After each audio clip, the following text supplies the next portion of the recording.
What's going on, beautiful people? We're back again with another Mental Max Out podcast. And every time I get so excited to just bring you this information. We're pumped because it changes you. It makes you think and go, And as always, sitting across from me is Amy G. What's going on? What is up, MMO fam? We are back with another MMO podcast episode. And, I'm just so happy to be here with you guys because it's just another day that we get to learn and dive deeper and learn a little bit more about ourselves. So I'm just trying to learn a little bit more and tap in to see how I'm growing. The cool thing about that too is like we're growing. And today we think about a lot of podcasts. There's so many people telling you that it's this, you're not doing that, but we're growing too. And for you guys out there, if it's not your first time, welcome back. And if it is your first time, welcome. And we're just always pumped to get you that new information. And we're going to dive right into it. So count it all as joy. We're talking about things that don't make you feel good, things that kind of make you go, that hurt. I didn't like that. And today we're talking about pain is instant, but the impact is lasting. I got the inspiration for that one too, because I was at church and I was listening to a pastor talk, and he was talking about if we look at boats, they can be like our experiences in life. They can be instant. Dock one day, leave the next. But he said the waves that they create can just create everlasting waves. And so I thought to myself, that won't be a pretty bad thing to talk about. And I was saying, wow, there's a lot of things in my life that I still kind of do hold on to. And I didn't even know they were lasting. One time, Allison and I were having this conversation, and I said, I don't know why I think like that. And she looked at me and she said, I know why. And I was like, what do you mean? She said, because you're consequent driven. And I've never heard somebody say that to me. And I was like, well, what is that? She said, well, because of how you were brought up and you were disciplined in a very disciplined household, you fear the consequence of what may happen.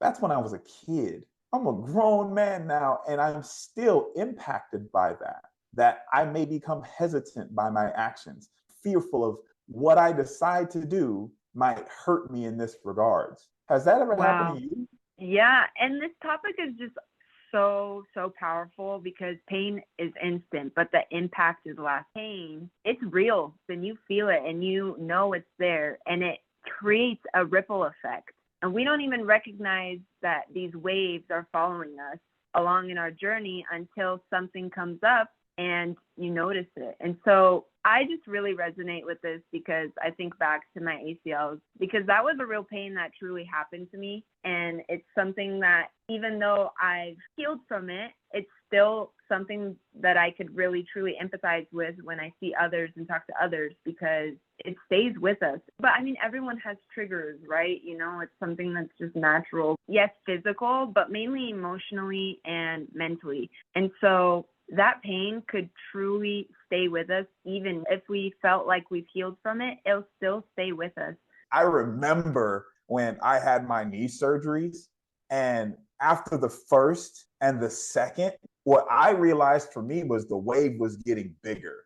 And then my thoughts became darker, and it really started to affect me. And for you guys listening out there, what's that pain that has happened years ago that's no longer there, but we still have carried it in how you speak to others and what you may say to yourself? Because what we want to stress is the acknowledging of the pain in that reality. It's not fun. It hurts. It was not an enjoyable time. That was your reality at that time. But what's our reality today? Has it changed? And so the scripture I want to share, the Lord is close to the brokenhearted and saves those who are crushed in spirit. When that pain is heavy and, it could come up and resurface, just know that it's not forever. And yes, it may resurface again, but there's always a place to rest and to find peace in, because it's just a part of you. It's not all of you. As a coach, that resonates with me. The pain is temporary because as a coach, my job is to force people into pain. And when you put it that way, you're like, whoa, my job is to force people into pain. But guess what? Like as a parent, aren't we trying to guide our children through certain areas? Aren't we trying to guide our partner through certain areas? As we're going through different times in our lives, we have to go through these temporary moments of discomfort. I remember when Allison and I was first getting together and that financial conversation came up and it was uncomfortable. It was weird. It was like, this is how I'm used to doing it. And she was like, well, if I'm involved with somebody, I want our finances to be combined. And I was like, I don't want that. But we worked through it and we continued to grind through it because it was not always easy.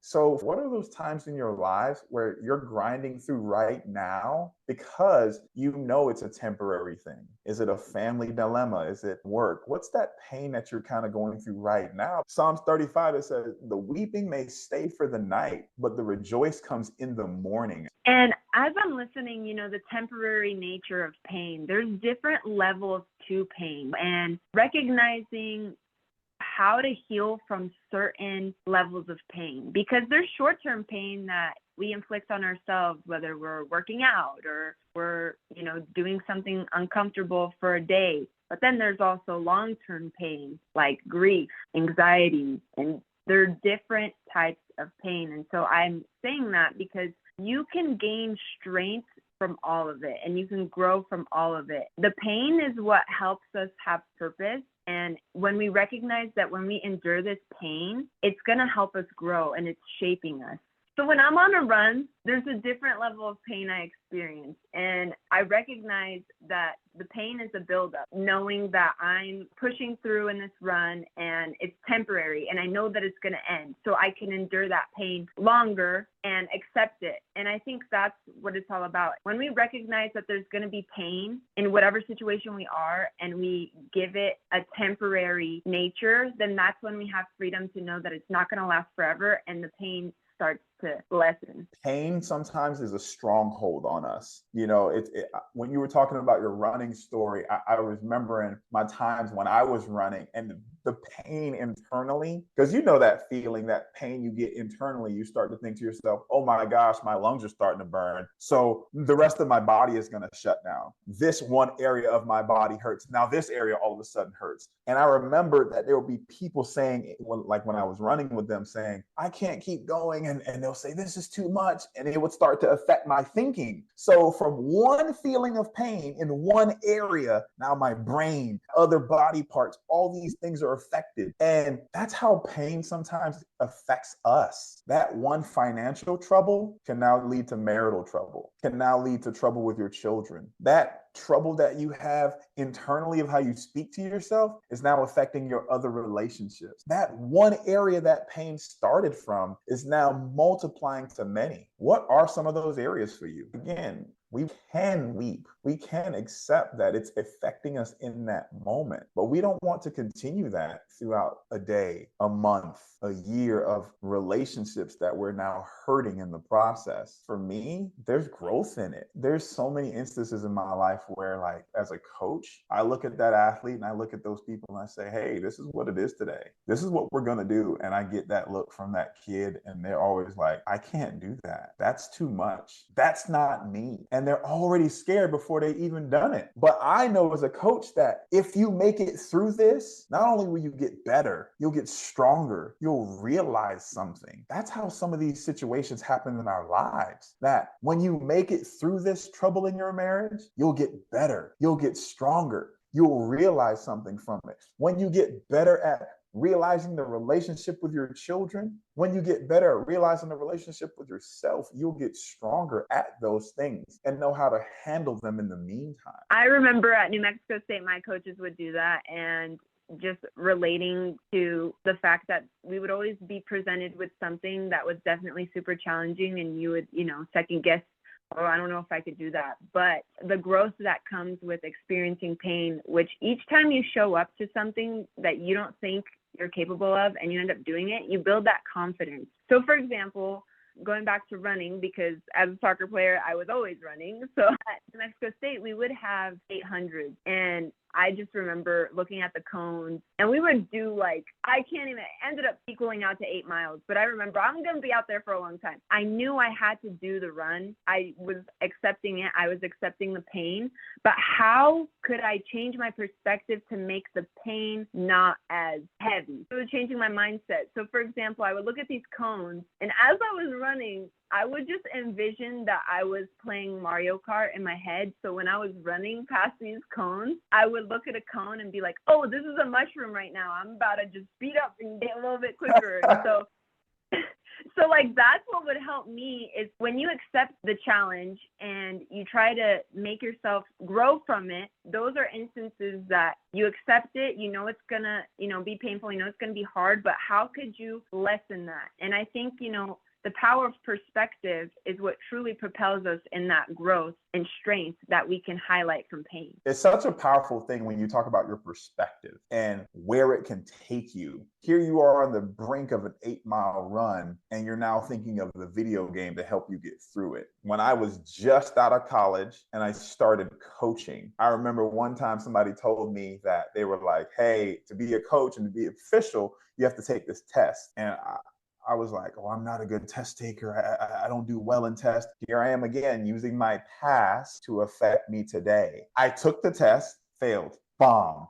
And then I was like, I told you I'm not a good test taker. I told you I can't do it. And they were like, well, if you can't pass this test, you won't be an actual strength coach. So then I took the test again, failed it by 6 points. Took the test again, failed it by 3 points. It was getting to me. It was getting to me how my past of me not being a good test taker was affecting me today. I took it again. And this time I passed one portion of it. And that's when it hit me. Just like you said, I passed one portion of it and I said, I can do this. I can do this. And so for me, what I had to do was they said the only catch is the test is in Texas. At the time, I was still at New Mexico State. So I had to work all day. Then I jumped in my truck, drove to Texas to the hotel, didn't have any money at the time in my life. So I spent the night in the truck, brushed my teeth in my truck, walked into the room and I said, I got this. And when I was walking in there, I had like this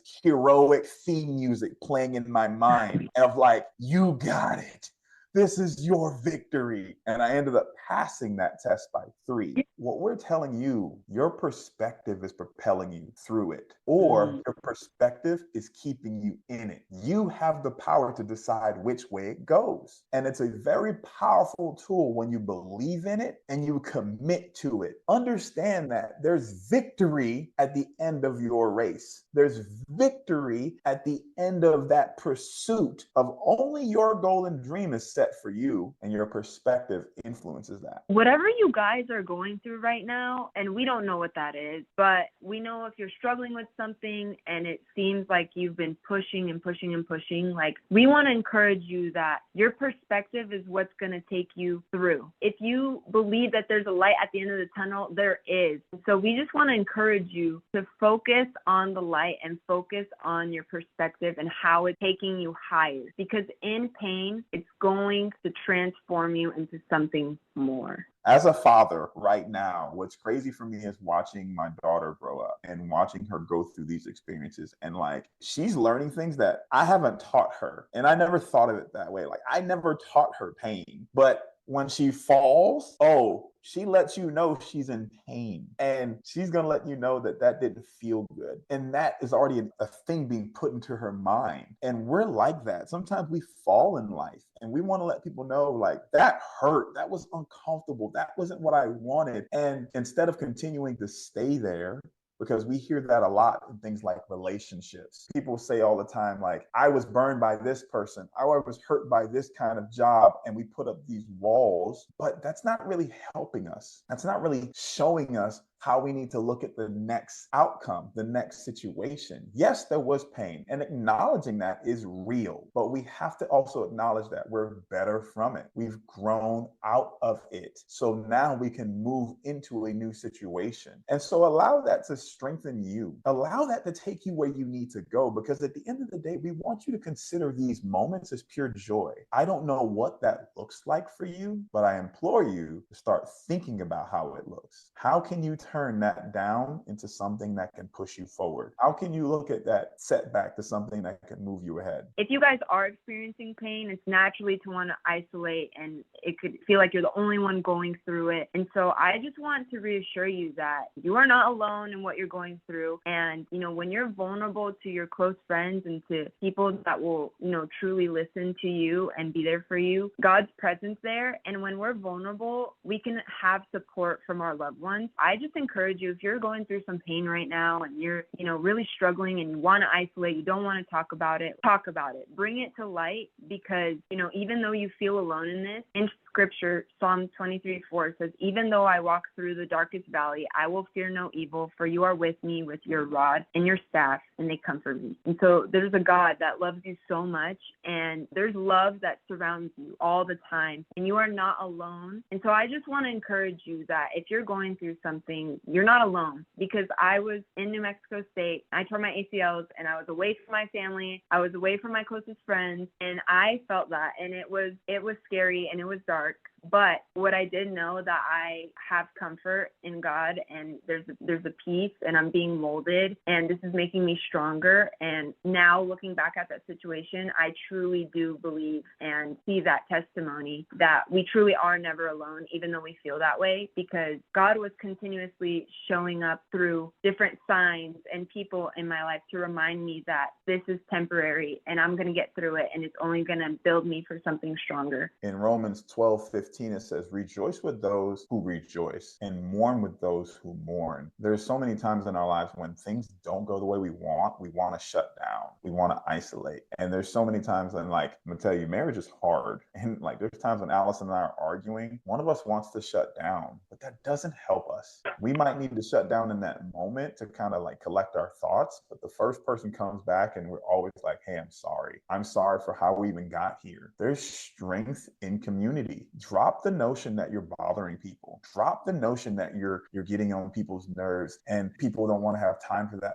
That's where your community comes in at. Because when we isolate ourselves, then we truly are feeling attacked. Then we truly are feeling like everything's weighing on us. Nobody has experienced this, but I promise you there is joy in that. There is rejoicing in that when you can go to other people and they can hear you and they can listen to you. So look through your phone, look through those people that you consider to be your circle, and just express to them hey, I have not been doing well. Pray for me. Hey, I've been having a lot that's been going on in my mind in this area. Have you ever dealt with anything like that? And even if they haven't, at least they now know, and they can just have you on their mind and be thinking about you instead of isolating yourself, because it does help. And I'm telling you, when we can look at these situations and we can think to ourselves that learning to count it all as joy is a everyday practice that we all are capable of, we can look to the brighter side of these things. Man, every time we talk about pain, it's something that naturally as humans we want to run away from. But after this conversation, it makes me realize that it's a normal thing that we shouldn't be afraid of, but actually we should be encouraged by, because it's going to take us to another level. We can't run from it, guys. Amy said this earlier, and she said, I had to accept I had that 8-mile run.